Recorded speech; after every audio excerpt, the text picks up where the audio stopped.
मित्रों, cerebral atrophy part 2 में हम आपके साथ इसका क्या होम मेडिसिन है और कौन से प्रकार के आप योगा कर सकते हैं, क्या बेनिफिट है, इसके लिए कौन से बेस्ट होम्योपैथिक ट्रीटमेंट है, इसके बारे में हम बताएंगे। इससे पहले हमारा पार्ट 1 जाके आप ये सेरेब्रल एट्रोपी क्या है, कौन से प्रकार के सेरेब्रल एट्रोपी होते हैं, उसका क्या कारण हो सकते हैं, क्या साइन एंड सिम्टम्स हो सकते हैं और इसके लिए क्या फाइंडिंग, कैसे उसको डायग्नोसिस किया जाता है, तो इसके बारे में हम पार्ट 1 सेरेब्रल एट्रोपी में बताया है।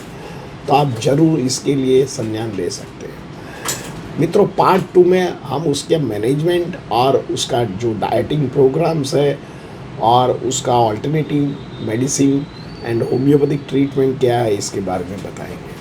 मित्रों, सेरेब्रल एट्रोपी ऐसा एक डिजीज़ है, तो ये 100 व्यक्ति में से 1 लोगों को ये होने की संभावना रहती है। और जब मिडिल एज में ये रोग होता है तो लाइफ फ्रस्ट्रेट हो जाती है, क्योंकि दर्दी हलन चलन मूवमेंट कर सकता है बट काम नहीं कर पाता है, खुद का भी काम करने के लिए उसको शक्तिमान नहीं होता है, क्योंकि शरीर में उसको न्यूरोलॉजिकल डैमेज हो गया है।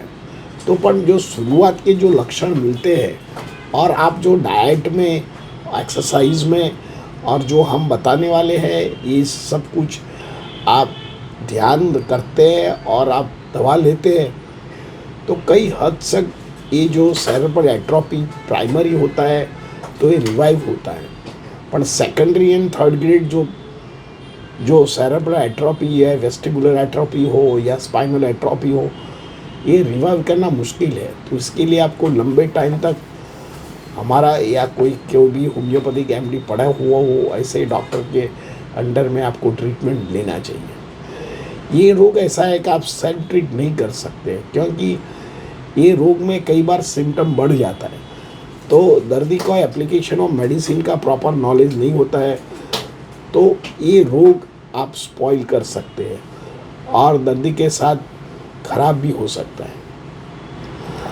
तो मित्रों, जब प्राइमरी सिम्टम आपको लगे कि भाई आपको जो ग्रीप कम हो रही है, बॉडी में फोर्स कम हो रहा है और चलने में दिक्कत आती है, चक्कर आता है, बोलने में दिक्कत आती है, तब आप जो खाने पीने में थोड़ा ध्यान रखते हैं तो ये कंट्रोल हो सकता है।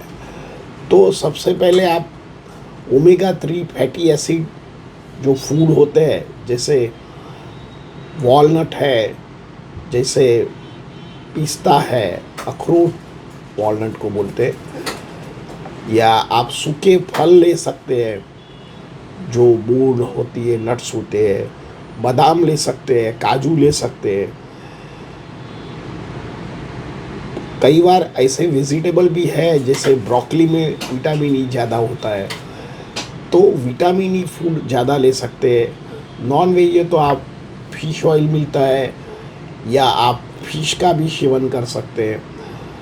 नॉन वेजिटेरियन में भी आप जो भी खुराक लेते हैं, इसमें भी विटामिन ई की मात्रा ज़्यादा होती है। मित्र, कई बार कई फूड ऐसे होते हैं जिसमें सेलेनियम, जिंक और कॉपर की मात्रा ज़्यादा होती है, तो ऐसे फूड में सम सीड्स होते हैं, जैसे तिल के सीड्स है, फ्लैक्स सीड्स है, या पम्पकिन सीड्स है, वाटरमेलन सीड्स है, मूंगफली है, इसमें भी सेलेनियम भरपूर मात्रा में होती है। और ये सेलेनियम और कॉपर और जो माइक्रोन्यूट्रिएंट होते हैं, ये हमारा शरीर की आपूर्ति को नॉर्मलाइज करती है और फिर से हमारा जो न्यूरॉन्स होता है ये डबल स्ट्रेंथ में डेवलप्ड होते हैं। तो जहाँ भी न्यूरोलॉजिकल फॉल्ट आया हुआ है ब्रेन में, तो नए न्यूरॉन्स उसको सपोर्ट करते हैं और ये बेबी न्यूरॉन्स ये यंग न्यूरॉन्स में कन्वर्ट होता है, तो फिर से हमारा ये रोग रिज्वाइन होता है। मित्रों, कई बार ऐसे फूड है जैसे ब्राह्मी, शंखपुष्पोटी एंड शतावरी, ये तीनों पाउडर, ऐसे तो आयुर्वेदिक में उसका बहुत बोलबाल है, क्योंकि ये हमारे ब्रेन का एक टॉनिक भी है और ब्रेन में न्यूरॉन्स को ज़्यादा ग्रोथ मात्रा में डेवलप करता है। तो जहाँ भी हमारा ब्रेन में उसका डैमेज हुआ है और हमारा शरीर में, तो ये झड़प से रिकन्सिलेशन करता है और न्यूरॉन्स जो डैमेज होता है उसको कई हद तक रोक सकता है। तो ये तीनों पाउडर लाके मिक्स करके आपको आधी आधी चम्मच दूध में ले सकते हैं सुबह शाम। 5 नंबर का जो है अश्वगंधा पाउडर। तो अश्वगंधा भी हमारा शरीर को बलवान बनाता है फिजिकली एंड मेंटली। तो ये भी आप आधी चम्मच गाय के घी में दूध के साथ आप सुबह शाम ले सकते हैं। मित्रों, कया फ्रूट्स है, आप all type of fruits, leafy vegetables and vegetable, ये भी कई हद तक हमारा जो शरीर में न्यूरॉन्स ग्रोथ करने के लिए बहुत इम्पोर्टेंट फ्रूट्स है एंड वेजिटेबल। तो इसका भी आप कंज्यूम करो तो इसका भी रिज़ल्ट अच्छा मिलता है। मित्रों, आपको जो ब्लड प्रेशर है और डायबिटीज़ है उसको भी आपको कंट्रोल करना चाहिए। आपको जो स्मोकिंग की हैबिट है या अल्कोहल की जो हैबिट है, तो उसको भी आप कट डाउन कीजिए और आपकी लाइफ को नॉर्मल बनाइए।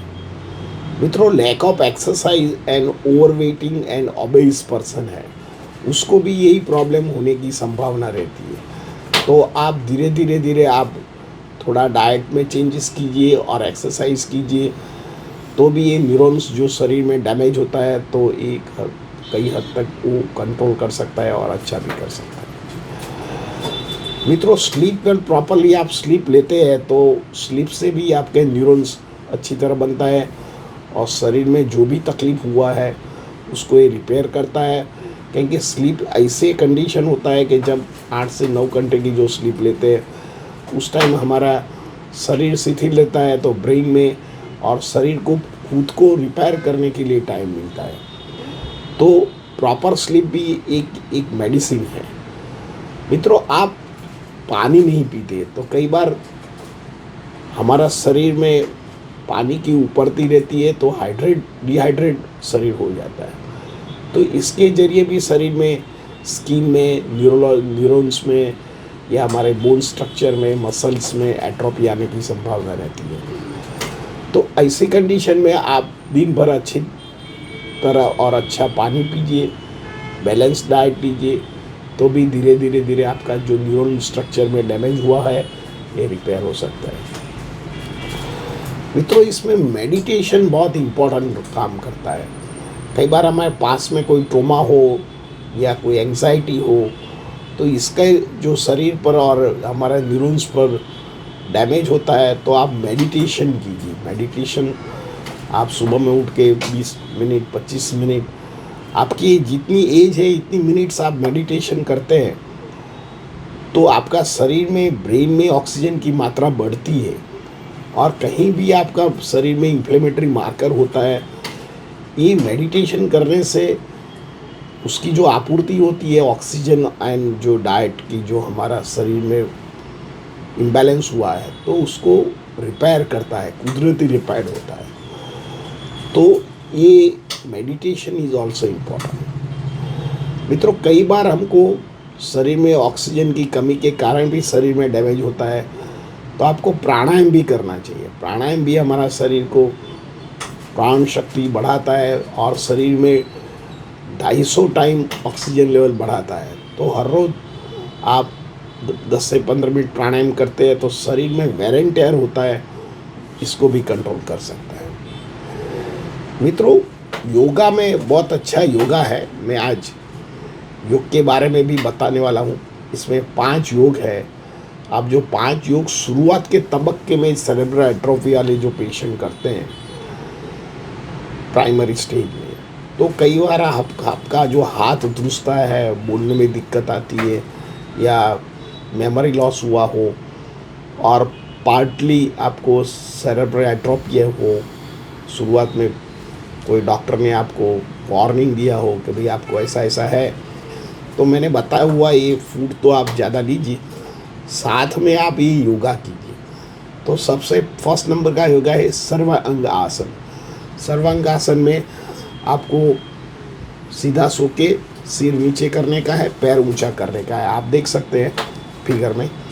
और ये कंडीशन आप 30 सेकंड रखिए, धीरे धीरे धीरे शरीर अडॉप्ट करे, तो आप 1 मिनट तक कीजिए। इससे क्या होता है, जो पैर का खून है ये बहुत रश होके ब्रेन तरफ आता है, और ब्रेन में शरीर को पुश करता है, तो खून जो नीचे का, ऊपर का खून नीचे आता है, नीचे का खून ऊपर जाता है। तो इससे हमारा शरीर में खून की आपले बढ़ जाती है, क्योंकि हमारा शरीर सारे दिन हेड ऊपर और लेग नीचे रहता है। तो यही कंडीशन में उल्टा करने का है, हेड नीचे और लेग ऊंचा करने का है। इससे क्या होता है कि जो पैर में एक थोड़ा टाइम तक सर्कुलेशन कम हो जाता है और सब रश ब्लड ब्रेन तरफ होता है। तो ब्रेन में जहाँ भी एट्रोपी हो या माल नरिशमेंट कोस होते हैं, तो सारा शरीर की एनर्जी वहीं जाती है, ऑक्सीजन वहीं जाता है। तो शरीर को जीने के लिए ऑक्सीजन एंड डाइट की ज़रूरत होती है। तो उल्टा करने से जो माइक्रो न्यूट्रिएशन है, डाइट है, ऑक्सीजन है, ये ब्रेन तरफ बहुत बढ़ता है। तो ऐसे रोग में ब्रेन में कुदरती रिपेयर होता है, और ब्रेन के मसाज, जो मसल्स को मसाजिंग मिलता है, और ऐसे करने से, ये अभ्यास करने से भी कई हद तक आपको सेरेब्रल एट्रोफी में अच्छा हो सकता है। तो सेकंड नंबर का है हलासन। हलासन में आप उल्टे होके पैर छेक नीचे लाने का है। इससे क्या होता है, हमारी जो स्पाइनल कॉर्ड एंड जो ब्रेन का कनेक्शंस है और एब्डोमिनल है, ये सब में कॉम्प्रेशन आता है। कॉम्प्रेशन आने से हमारा शरीर में जो शारीरिक बल है, तो उसको स्ट्रेंथन बनाता है। स्पाइनल कॉर्ड को आंकुचन एंड प्रसरण पाने से खून की मात्रा बढ़ती है, न्यूरॉन्स की मात्रा बढ़ती है, ऑक्सीजन की मात्रा बढ़ती है, और डाइटरी जो फूड होता है, जो माइक्रो, ये भी बढ़ता है। और जहाँ भी शरीर को ज़रूरत है वहीं बहुत झड़प से अंगों में पहुँचती है। तो जहाँ जो अंग को नरिशमेंट है, जो खुराक नहीं मिला है, ऑक्सीजन नहीं मिला है, उधर जल्दी हो जाता है, और ये रिपेयर करता है जहाँ भी डैमेज हुआ हो, कोशों का या न्यूरोलॉजिकल या केमिकल इम्बैलेंस बना है। तो इससे दर्द भी धीरे धीरे धीरे ठीक होता है। थर्ड नंबर का जो है पश्चिमोत्तानासन। पश्चिमोत्तानासन देख सकते हैं, बेंड फॉरवर्ड होने का है, और ऐसी कंडीशन करने से पैर का और सिर का जो भी ब्लड है, ये हमारे टमी तरफ पहुंच जाता है, और टमी में मसल्स में या हमारा आजू बाजू एरिया में ब्लड सर्कुलेशन बढ़ने से, ऑक्सीजन बढ़ने से हमारा स्पाइनल कॉर्ड फ्री हो जाता है, और ब्रेन में भी कहीं भी इन्फ्लेमेटरी मार्कर हो या कहीं तनाव हो या एंग्जाइटी हो, ये धीरे धीरे न्यूरोलॉजिकल इम्बैलेंस ठीक करता है। तो पश्चिमोत्तानासन भी आप 1 मिनट से 3 मिनट अभ्यास कर सकते हैं। मित्रों, फोर्थ नंबर का है भुजंगासन। भुजंगासन ऐसा उल्टा सोने का है, और आपको यही कंडीशन में रहने का है। इससे क्या होएगा, जैसे हम सर्वांगासन करते हैं, इससे उल्टा होता है, जो ब्रेन और छाती में का जो भी ऑक्सीजन है और ब्लड है, रश टू लोअर एब्डोमेन, और इसे जरिए भी हमारा खून का आपले होता है, और नया खून ब्रेन तरफ से नीचे जाता है, नीचे का खून ऊपर जाता है। तो इसे जरिए भी एक न्यूरोलॉजिकल इम्बैलेंस बना हुआ हो, उसको स्टेडी करता है, फ्लेक्सिबल करता है, और दर्दी को जो ज्ञान तंत्र वीक पड़ गए हैं उसको रिपेयर करता है और अच्छा करता है। मित्रों, लास्ट है धनुरासन। धनुरासन में सीप करने का है और पीछे हाथ पकड़ने का है। इससे भी हमारे जो सेंट्रल पार्ट है, सेंट्रल पार्ट में जहाँ भी वात, पित्त, कफ है, उसको बैलेंस करता है, और वात पित्त का भी बैलेंस होने से हमारा शरीर में जो कोश है और जो न्यूरॉन है, जो केमिकल रचना बनती है, उसको बैलेंस करता है। और धीरे धीरे कहीं भी एट्रोपी हो, कहीं भी डैमेज हो, कहीं भी न्यूरोलॉजिकल प्रॉब्लम्स हो, या आपको कोई भी वेन्स में ब्लॉकेज हो, तो ये धीरे धीरे खुल जाता है और यही अंग में हमको अच्छा न्यूट्रिशन मिलता है और हेल्दी मिलता है, हेल्थ अच्छा रहता है। तो ये प्राइमरी जब शुरुआत के लक्षण आपको सेरेब्रल एट्रोपी में हो जाए, तो आप किसी की निगरानी में काम कीजिए या खुद कर सकते हैं। मित्रों, लास्ट पोर्शन है इसके बेस्ट होम्योपैथिक ट्रीटमेंट के बारे में। मित्रों, होम्योपैथिक में कई बार रोग बढ़ जाता है दवा देने के बाद, तो ऐसे कंडीशन में आपको खुद को ट्रीट नहीं करने का है। मैं आपको 8-10 उसके जो बेस मेडिसिन है इसके बारे में मैं बताता हूँ, पर आप खुद नहीं करो, क्योंकि कई बार हम ऐसे वीडियो देख के कोई दवा लेते हैं तो इससे कई बार एग्रावेशन आता है। कई कंडीशन में हम बोलते हैं कि आप खुद 3 में से 1 दवा ले सकते हैं, पर सेरेब्रल एट्रोपी जैसे जो डिजीज़ होते हैं, ये कोई पढ़े लिए कोई डॉक्टर हो, एमडी तक पढ़ा हुआ हो, सीनियर डॉक्टर हो, इसके पास जाके ही ट्रीटमेंट लीजिए, क्योंकि उसको मालूम है कि ये जो दवा देने के बाद क्या कॉन्सिक्वेंस आ सकता है और दर्दी को कहीं एग्रावेशन तो नहीं आता है। तो ये कम्प्लीटली अंडर सुपरवाइजन में रहता है, और इससे पहले भी दर्दी को हमको पूछना पड़ता है भाई कैसे तरह हुआ, क्या पास हिस्ट्री है, क्या फैमिली हिस्ट्री है, क्या आपको कोई ऐसे कोई डैमेज हुआ है स्पाइनल कॉर्ड में, ब्रेन में। ये सब पूछने के बाद दवा नक्की होता है, और धीरे धीरे उसको लाइन ऑफ ट्रीटमेंट लेना पड़ता है। कोई एक दवा से ये ट्रीटमेंट कंप्लीट नहीं होता है। तो ऐसे कंडीशन में आप जब भी प्राइमरी और सेकेंडरी हो, तो कोई एक्सपर्ट होम्योपैथ पास जाके आपका एमआरआई या जो सीटी किया हो, ब्लड रिपोर्ट हो, या आपके कोई न्यूरोलॉजिकल डॉक्टर का कोई कागज़ हो, लेके जाइए, तो उनको कुछ आइडिया आ जाए कि भाई आपको कौन सा स्टेज है, कब से है, कैसे सिम्टम्स होते हैं। आप जो हमारा भी ट्रीटमेंट लेना चाहते हैं और अहमदाबाद से दूर है, तो दर्दी का 1 मिनट का वीडियो उतार के भी हमको भेज सकते हैं, तो हम स्टडी करके भी आपको इसके लिए प्रॉपर ट्रीटमेंट दे सकते हैं। मित्रों, होम्योपैथिक में argenticum nitricum, hyoscyamus, agaricus, phosphorus, calcarea carb, anacardium, kali phos, zincum met and aethusa नाम की जो होम्योपैथिक दवा है, ये यूज़ कर सकते हैं। मित्रों, ये दवा आपके लिए नहीं है, आपको खाली ट्रीटमेंट के बारे में हमने आपको समझाया है। तो आप ट्रीटमेंट लेना चाहते हैं तो कोई भी सीनियर होम्योपैथ पास जाके आप सेरेब्रल एट्रोपी की दवा ले सकते हैं। मित्रों, मेरा ये वीडियो आपको कैसा लगा? अच्छा लगा तो लाइक कर दीजिए, शेयर कर दीजिए। धन्यवाद। Thank you very much.